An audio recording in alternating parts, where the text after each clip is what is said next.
Hello everyone. In this video we will learn about abacus. We have two types of abacus. This is Japanese abacus. It has one upper bead and four lower bead. We also have Chinese abacus. In Chinese abacus we have two upper beads and five lower beads. We will be using Japanese abacus throughout our course. Why Japanese abacus? Because it is quite similar with our fingers. We have four fingers. Here we have four lower beads. We have thumb. Here we have one upper bead equals to our thumb. Let's learn its structure and components. This black outer part is called frame of abacus.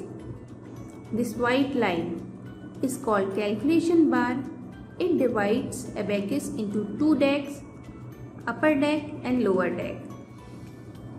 In upper deck we have one bead and in lower deck we have four lower beads. Upper beads are also called heavenly beads, whereas lower beads are also known as earthy beads. Each lower bead has a value 1 and each upper bead has a value 5 for units. For tens, lower beads represents the values multiple of tens and upper bead has the value of 50. We also have different sizes of abacus. This one is half abacus with 7 rods 1, 2, 3, 4, 5, 6, 7. You may find an abacus, a larger abacus with 12 rods or even 17 rods. If we are using a small abacus, then this extreme right first rod would be considered as units rod, tens rod, hundreds rod, thousands rod and so on. If you are using a long abacus, you may consider center rod as units rod, tens rod, hundreds rod and so on. Or you may consider extreme right as units as well. Let's learn the dynamics of moving beads on abacus. But before starting, first we will learn how to hold abacus. We hold abacus with our thumb and last two fingers of left hand and we move beads with thumb and pointer.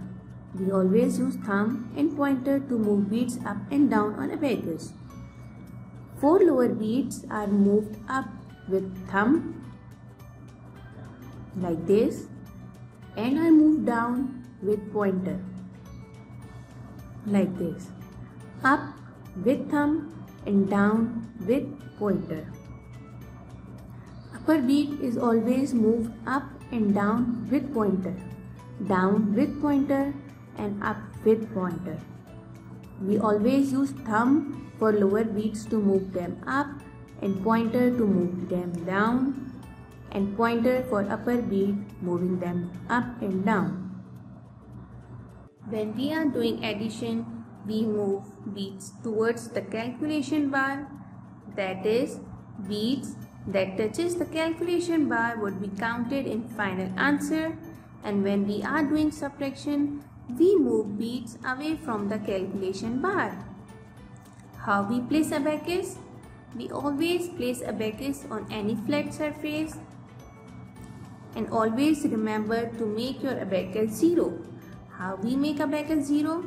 We use thumb and pointer and place them on calculation bar and slide like this.